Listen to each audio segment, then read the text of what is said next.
Hi everybody, welcome to this third video on lesson 4 of modern existentialism, and the fourth lesson is called the crowd. And today in this video we're going to answer a very important why question, and that is why does the crowd, the collective, hate the individual? Why? I mean, the collective communities are supposed to love and embrace their members, right? Their individual members. But that's not always the case.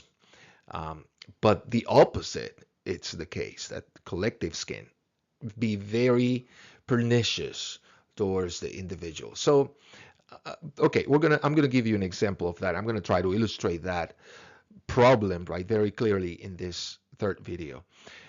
And we're going to start with two Asian proverbs. Okay, some people say that this is actually the same proverb. It's just two versions of the same proverb, the same idea, regardless of how you see it. Okay, I think they're really great at illustrating the hatred that the collective, the group feels towards the individual. So here we go. The loudest duck is the one that gets shot. Pretty graphic, right? And pretty clear what this proverb means. And it means something like don't don't go around making a lot of noise, getting a lot of attention, showing yourself like very unique and special because you're making yourself an easier target. They're gonna come after you first. So, no, you don't want to do that. So, be an individual, standing out, that's not good for your own safety. Okay, now take a look at this one. The nail that sticks up gets hammered down. Right? Same idea, right? If you're standing out, once again, you're looking very different, very particular. Okay, they're gonna go after you, and it's not gonna be good, right? You are expected. This is the safe way of being, right? According to this Proverbs, the safe way of being is just going with the flow, doing what everybody else is doing, walking like everybody else is walking. And now I'm thinking about that illustration at the beginning of our videos, right? All that group of people, bluish people, just walking in one direction, and then there's this one different individual walking in a different direction, right? Dressed in red. Okay, so that's the idea, right? You don't want to be that red guy. No, you don't want to stand out. You don't want to be different because they're gonna go after you. You're gonna be in trouble. You're gonna get killed, right? Worst case scenario. But you know what I mean, right? It's not gonna go well if you stand out. Just walk like everybody else, quietly, and dress the same way with the same colors, and just that's the safest way to go. That's the safe way to go. Okay, so that is the expectation, right? So it's funny, I not too long ago I had an Asian student. She actually was from China, and I gave my students an assignment, a very easy assignment. I presented them with a moral scenario, and the assignment was they had to take a position about the issue, either for or against, and then they had to argue for it. And okay, that's fine. Everybody was like, okay.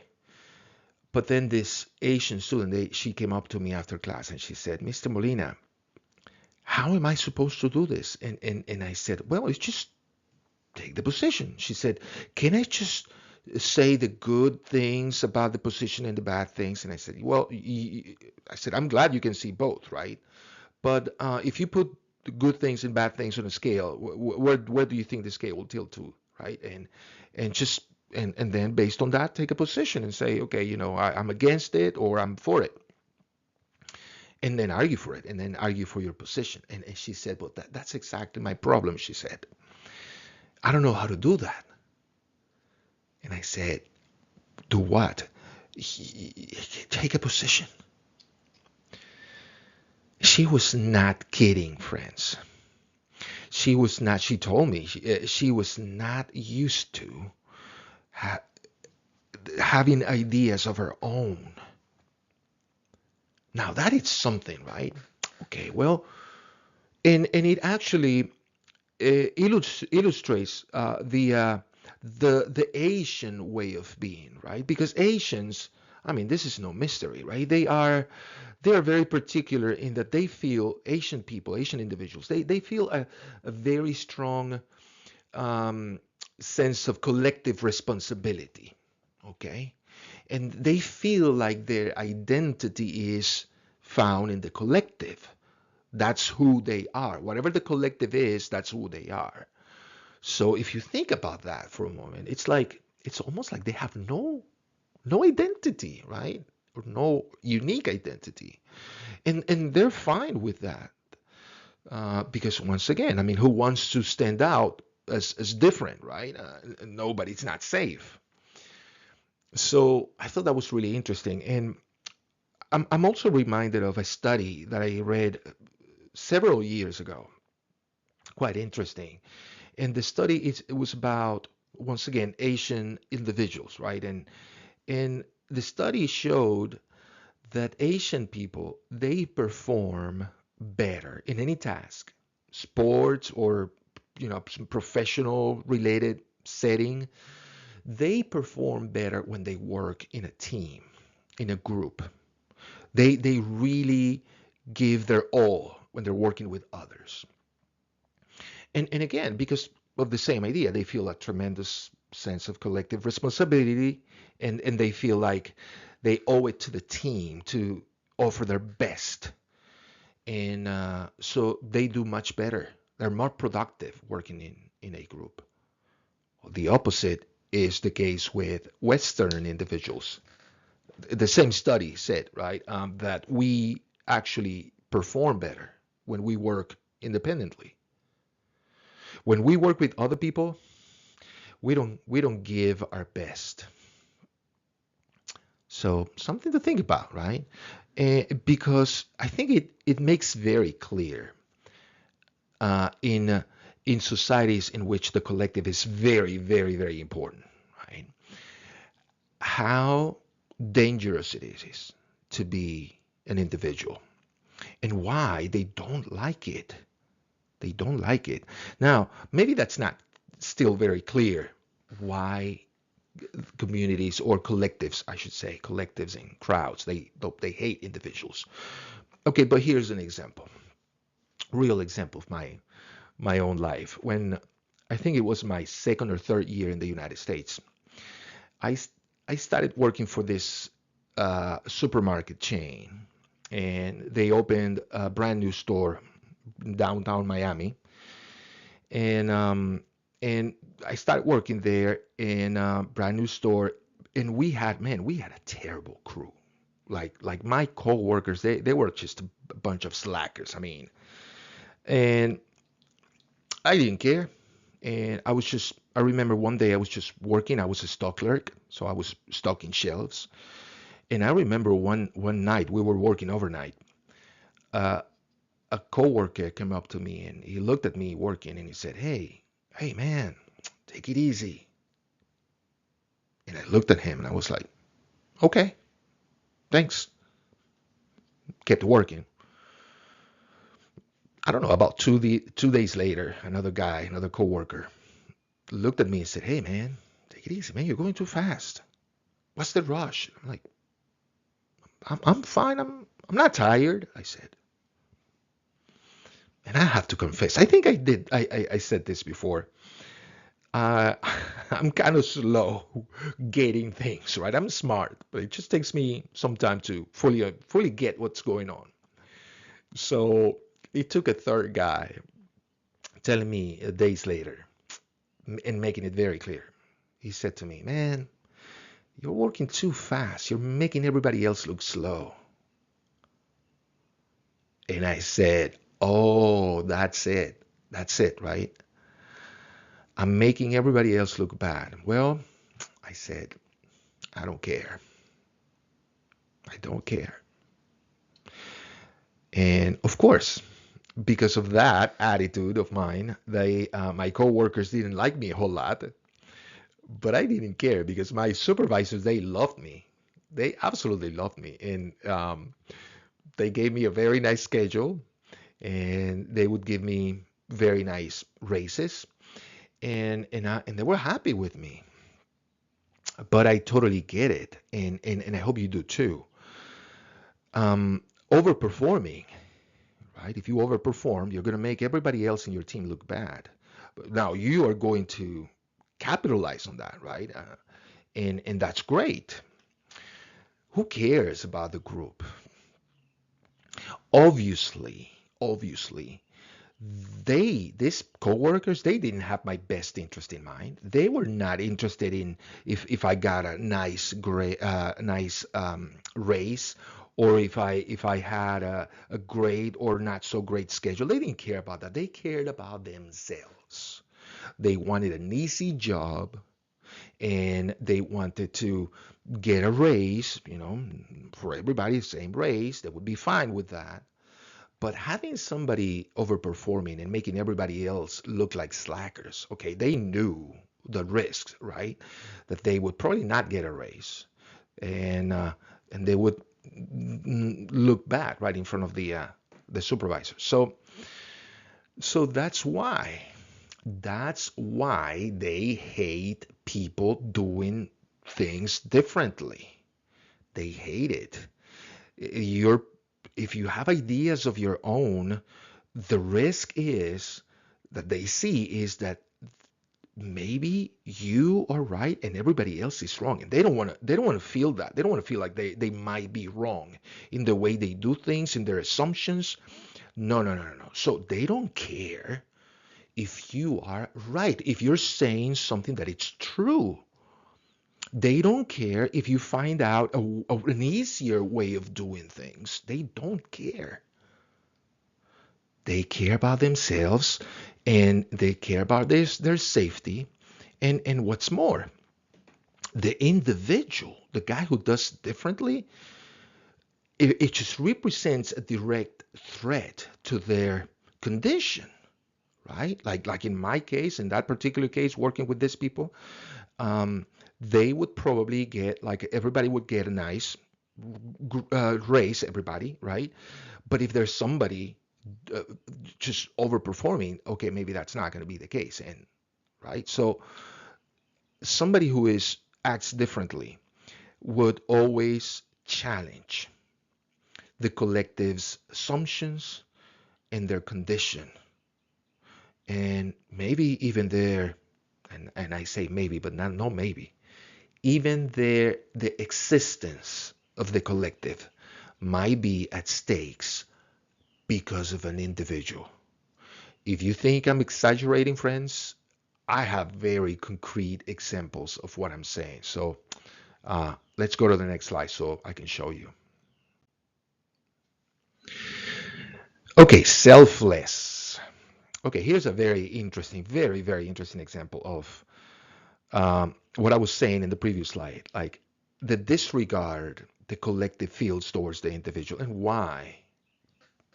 And the answer to that why being because the individual represents a threat to the community, to the collective. I have to say about this book, friends, and I've been using this book I used it in a previous video that I remember, and I'm going to continue using it. This Selfless, the Social Creation of You by Brian Lowery. Um, these videos, friends, are not meant to be like super rigorous in the research that I have done. I mean, I have done rigorous research for many, many years, but I'm not using a lot of references, right? In these videos. I'm just probably, I think I'm working with like about 8 or 10 books. And I've just been using these books, and I'm going to continue using them in the upcoming videos. But it's not because my research is limited to these books, but it's because when I came up with the idea of putting together these videos, these lessons, when I had the idea, I was reading these books, and then I found so much material, so much great stuff in these books that I could use for the videos, which is why I keep using them. I keep going back to the same uh, resources. So, but this book in particular, I have to say, if you look at the subtitle, the social creation of you being in quotes, it's in quotes because the whole contention of the author is that there is not such thing as an individual, that our identities are just part of the collective. That's where our identity is. And because we belong to different communities, right? Because we have our family. If you're, let's say, if a particular race, then that's another community you belong. And then your community of where you live, and then your community as a national community, and then there's many different communities you're part of. And according to this author Brian Lowry, he says that our identity it's sort of split into all these different community identities. I totally disagree with the main claim of the book. I totally disagree with it. But it's very useful, though. I mean, you might think that the best idea is to use books, right? That agrees with your views, so you can find stuff there to support your claims and your beliefs and stuff.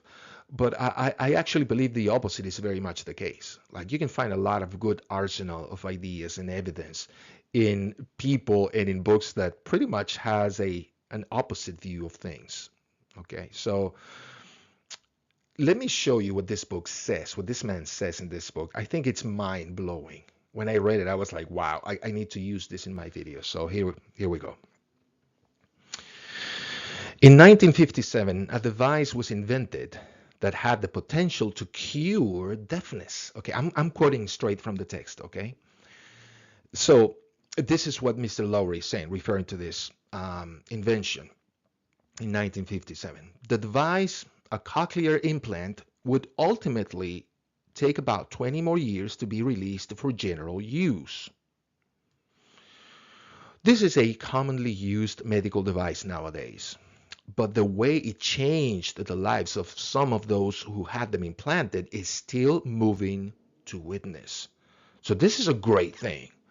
There are videos of people hearing their name for the first time breaking down in tears.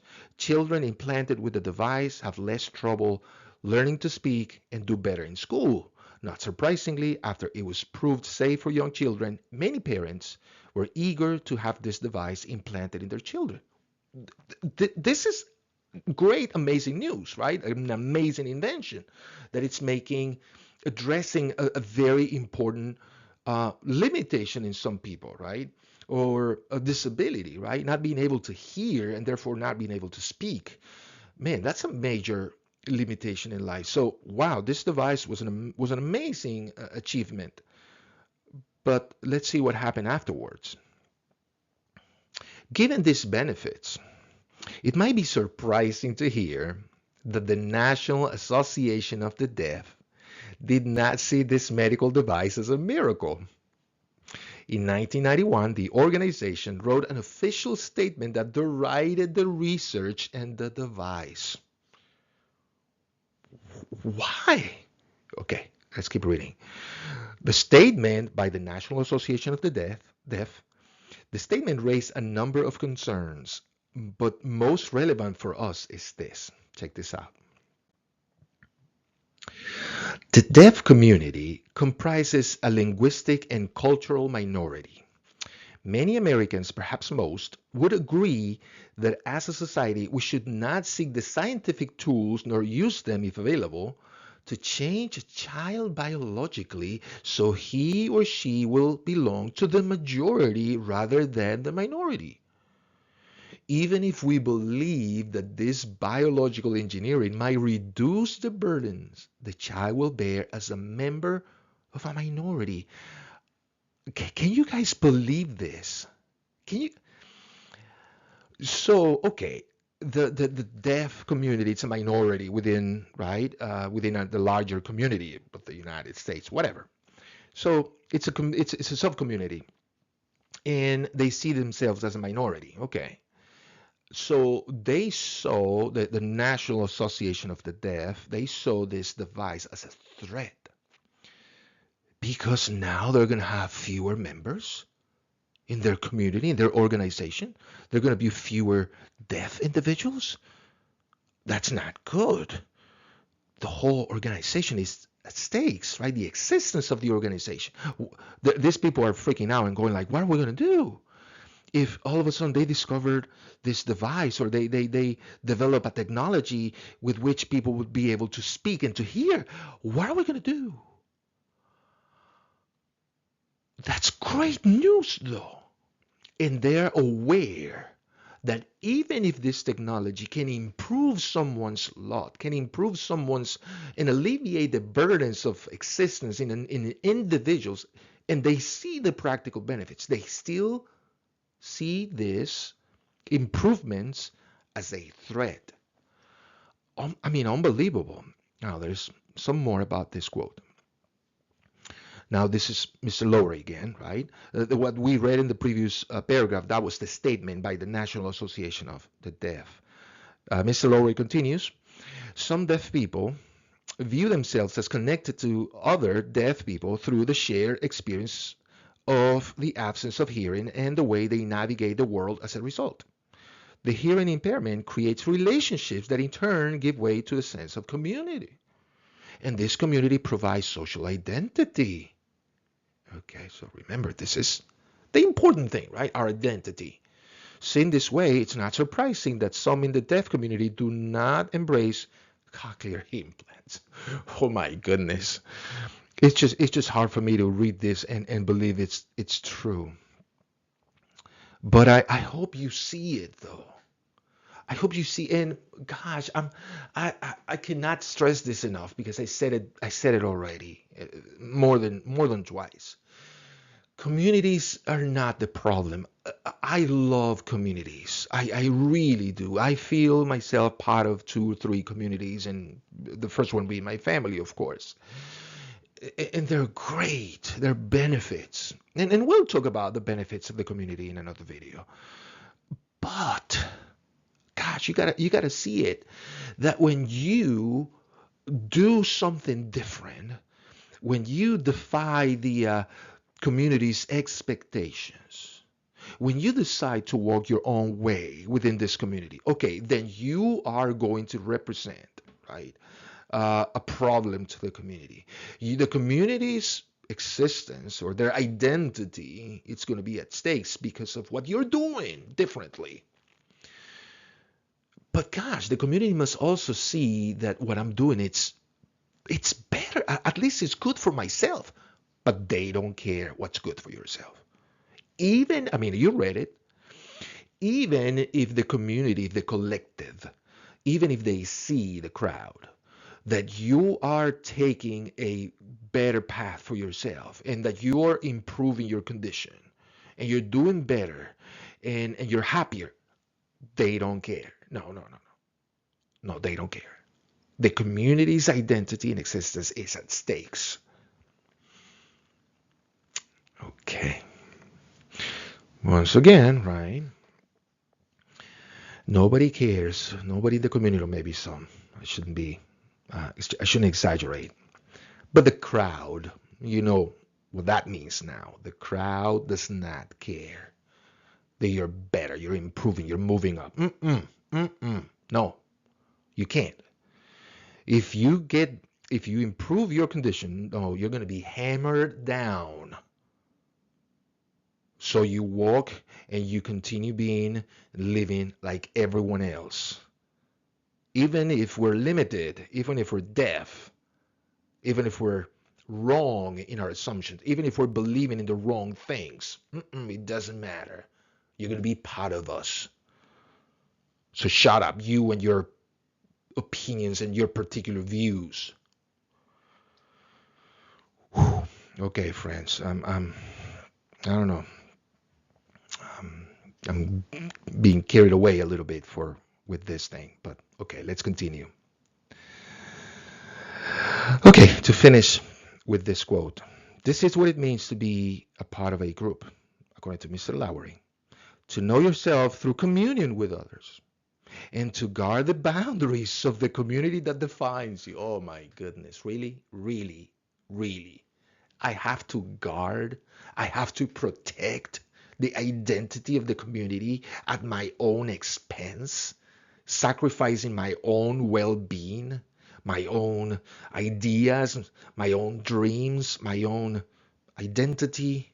Really, I have to fight for the community, for the existence and the continuation of the community. Oh, because of the communion we have with others. Man, hey, I can have communion with other people, right? I still have friends, right?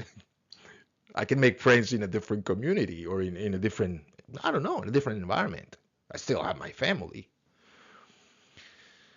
Wow. Okay, I'm out of words, friends. I'm gonna go to the next slide. Okay, so here he is. This is the man, Brian Lowery.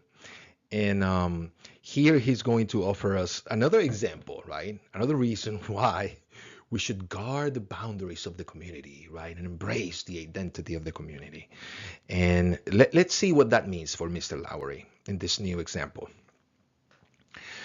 He writes, to claim to be a surfer in a way that challenges an existing identity challenges the self-understanding of the existing members of the community. This is something we were talking about in the previous slide.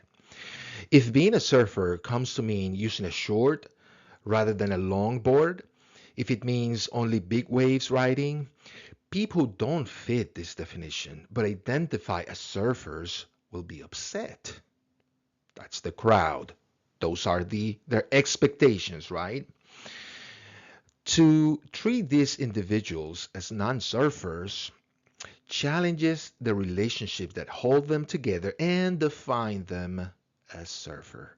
So obviously for Mr. Lowery, it's very important that the communal, or not the communal, the relationship aspect of communities. And once again, I don't challenge that. Relationships are great. They're great, and communities too. But you should not feel, friends, and this is my exhortation to you, you should not feel any responsibility for guarding the boundaries and the identity of the collective. Why should you do that when you find a different way, when you can find a different and even better way? Okay, so but this is obviously not an argument against relationships. Okay. Now, look what he says here in closing. I know who I am as a black person, he says, because I understand the boundaries of blackness. Okay. There are boundaries for to be in black. Like there's some things that you cannot do, you cannot say, ideas you cannot have. Do you remember, friends, in the first video of this lesson when I used the example of the assumption, this expectation of the Democratic crowd, the Democratic Party? They say things like if you vote Republican, you ain't black, right? Famously, Mr. President Biden said that when he was campaigning to be a president. And if you don't vote Democrat, you ain't black. So that's the expectation, right? Maybe that's what Mr. Lowery means by the boundaries of blackness. Like if you're black, you must vote in a certain way. You must talk in a certain way. You must walk. You should say some things. You should embrace some ideas that or there's so many other ideas that you should not embrace. You can't, because if you do, that would challenge the boundaries of being black. Okay, well, let me just finish. So he understands the boundaries of blackness. When these boundaries shift, it challenges my understanding of myself. Okay, so of course, I don't want people in my community, my group, to push the boundaries of what it means to be part of this group, because it's going to challenge my own identity.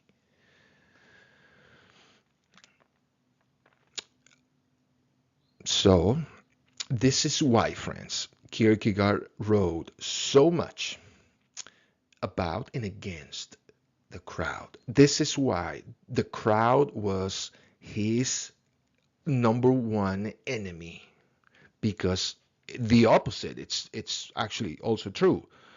The individual is the number one enemy of the crowd, of the collective. And I hope you clearly see why.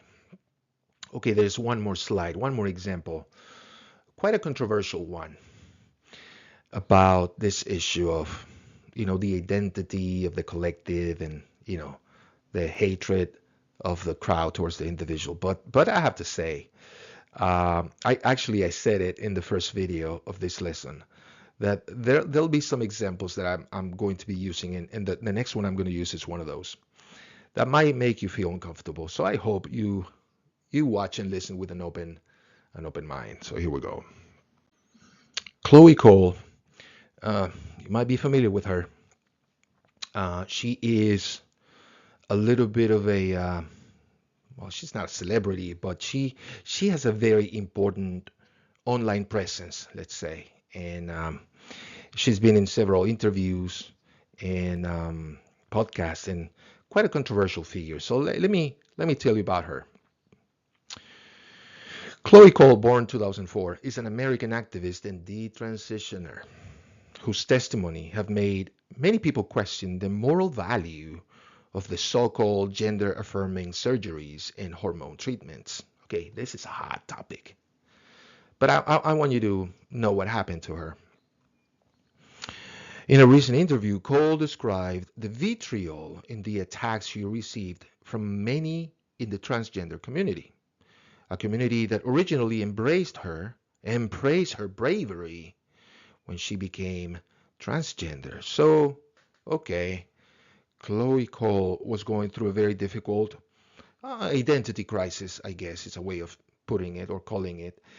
And when she was about 13, 12, 13, and she was born biologically female, and she realized, or she thought when she was 12, that she was a boy, a male, and then she transitioned to be a male, right? So she had, the procedures, um, gender affirming procedures. She got her breast removed, and she got into hormone treatment, and she got to, I mean, there's some pictures of her in which she really looked like a boy.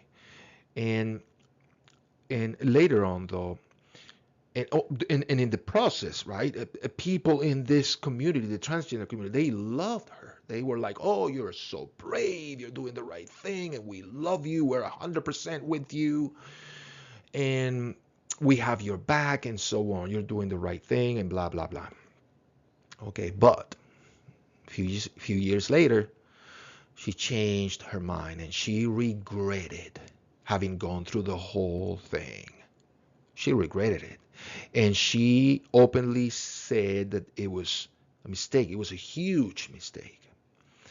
And she claims that it is actually a mistake for people in young people in similar circumstances, right, going through some identity crisis. It's a mistake, she says, for them to go through these procedures, right? So she's trying to bring awareness of the consequences of going through these procedures and treatments. And of course, now that she is a detransitioner, well, you can imagine the kind of things that they have called her, and how much hatred she's getting now from the people who previously had her back and loved her and supported her and were 100% with her. Friends, this is no attack on the transgender community. I mean, I'm telling you, because this is true, and I think I've made it very, very clear in these videos. This is true. This attitude, it's true of every single community that turns into a crowd that gets possessed by their ideology, their expectations, their beliefs, and then they demand everybody in the community to conform to those expectations and beliefs, or else you'll be shot, you'll be hammered down. Because obviously, like Mr. Lowry says, the community's identity and existence is at stakes. So they're going to fight for their survival. They're going to fight you, the person who thinks differently, the person who decides, I think I'm going to go solo on this one. I think I'm going to go in a different way. Illustration, right? People walking in one direction. Everybody, bluish guys. When you decide to go in a different direction and stand out as different, then watch out.